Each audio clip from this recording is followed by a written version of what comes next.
I'm going to introduce you now to a guest of ours who's coming in from Nairobi. Duke Nyauncho is the finance officer, the finance and operations manager for Trocaire Sudan. That's one of our partners.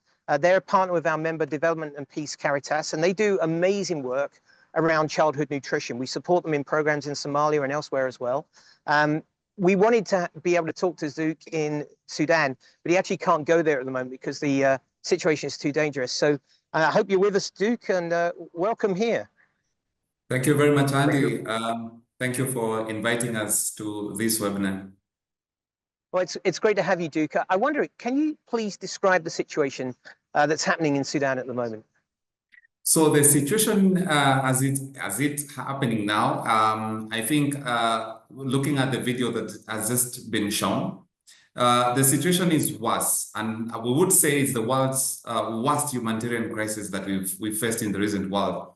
The situation is characterized by a protection and displacement crisis, with over 30.4 million individuals in need of humanitarian aid. So we have about 12 million of these displaced, 8.8 million being displaced internally, and we have about 3 million now going into the neighboring countries, which are also struggling with the influx of these populations. So it's also important to say that we have about 17 million children who are out of school at the moment, and about 4.3 million people at the age of famine since we've declared an IPC 5 in parts of Sudan. So it's a really tough crisis, and I would say this is a very complex situation that is also coupled by lack of funding, no media attention in Sudan, as we've seen in other parts of the world. Yeah, so it's a really challenge, and such webinars are important to highlight what is happening currently. Well, it's really hard to hear that, to be honest. There's so much need, and we hear these numbers, and sometimes we just have to put a face on them as real people. But can you tell me a little bit about how the cuts to USAID are impacting your work in Sudan? Now, given the numbers that I've just presented or highlighted before, so there was a lot of hope from the humanitarian community as we started receiving the IDPs and the returnees coming in, fleeing Sudan, the war in Sudan, and also famine. But now we were hit by a shock in early January, December, with the freeze in the USAID cuts. So I would like to say that Trocaire is not affected directly, but two of our partners are affected.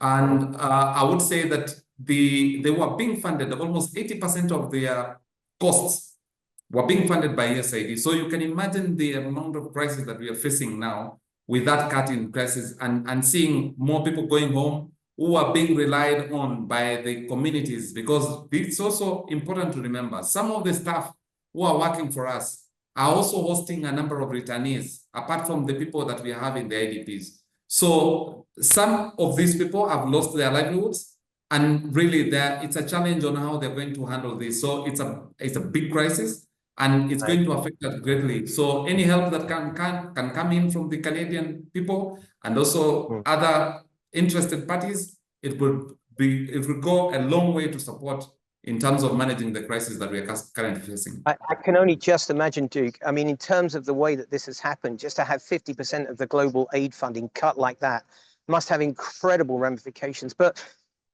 as you do that, as you think about those cuts to USAID, what do you think about your programs and what they've achieved? What do you want to share about how aid makes a difference to communities in need?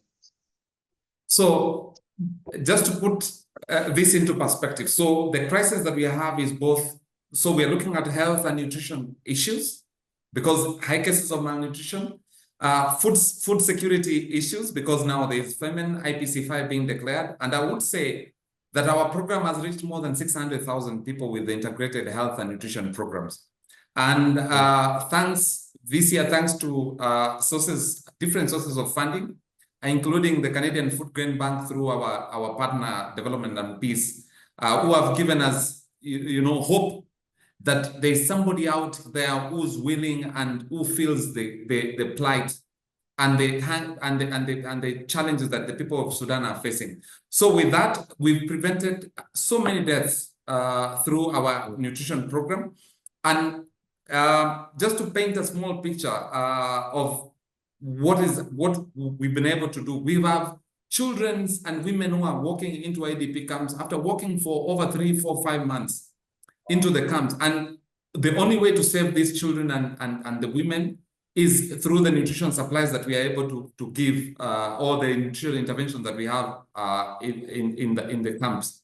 So Sudan is also characterized by rains, long rains, monsoon rains, which comes with a lot of outbreaks and all that. So the funding that we are receiving is going a long way to help mitigate some of the catastrophic crises that we are looking at. Right. Thanks for sharing that. And some people say that aid doesn't work. I think you're an example of a true example of it does. But I do have a question for you. We've talked about some of the very difficult things that are happening. How do you find hope, Duke, in all of these humanitarian crises that you work in? When we talk about children being malnourished, when we talk about aid just being shut down like that, where's your hope? How do you carry on? It's honestly difficult to carry on in such a situation when you see children and mothers dying because of the crisis that there is. But one of Trocare's values is perseverance. We work in a difficult place, but then it's on us to show some strength, to show some courage in working in the area. Then also looking at the people who are supporting us. There are people who are putting hands in their pockets to give us the small that they have to support this region. Then the last thing is seeing these children and the mothers getting help and looking at us as a source of hope in their hopelessness. That gives me a motivation to continue working in such an environment. Duke, thank you so much for joining us tonight. It's incredible to hear what you're doing, the care and compassion that your team show to those in the most vulnerable situations is totally inspirational. We're so proud to be able to stand alongside you. So I really want to thank you so much for joining us, Duke. Thank you. Thank you so much.